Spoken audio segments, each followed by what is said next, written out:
नमस्कार शेतकरी मित्रांनो 2 मिनिटांपूर्वी भारत दिघोळे राज्य कांदा उत्पादक शेतकरी संघटनेचे अध्यक्ष यांनी 2 मिनिटांपूर्वी एक स्टेटमेंट दिलं आहे की कांदा निर्याती संदर्भात एक अपडेट समोर आलं आहे।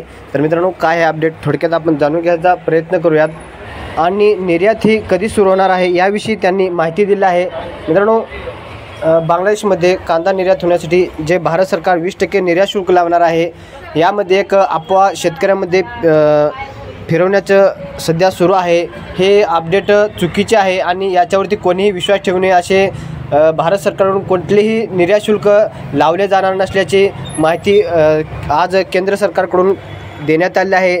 म्हणजे मित्रांनो, आता निर्यात शुल्कासाठी जे 20% लावणे जाणार होते ते आता लावणे जाणार नाही, कारण सध्या विरोधाचा जो चर्चा आहे आणि जे आज संसदेबाहेर जे आक्रमक झाले होते खासदार यांच्यामुळे आज हे 20% निर्यात शुल्क जे आहे ते रद्दबाबत हा निर्णय घेण्यात आला आहे। आणि मित्रांनो, निर्यात कधी सुरू होणार आहे हे त्यांनी सांगितलं आहे। ते काय म्हणत आहे ते पाहूयात आपण। कांदा उत्पादक शेतकऱ्यांसाठी अत्यंत महत्त्वाची माहिती समोर येत आहे की भारत देशामधून आपल्या देशामधून जो कांदा निर्यात होणार आहे त्यासाठी जे अंतिम प्रक्रिया आहे ते अंतिम टप्प्यामध्ये आहे।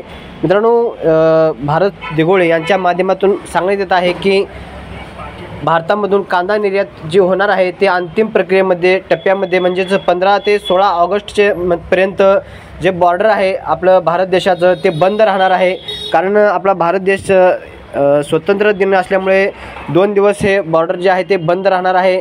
आणि मित्रांनो, 15 ते 16 ऑगस्ट हे बंद राहिल्यामुळे 17 तारखेनंतर जे बॉर्डर आहे ते खुलं होईल आणि निर्यात होईल आणि निर्यातीसाठी मार्ग हा मोकळा होईल। मित्रांनो, ही माहिती जी आहे ते कांदा उत्पादक शेतकरी संघटनेचे अध्यक्ष भारत दिघोळे यांच्या माध्यमातून देण्यात आलेली आहे।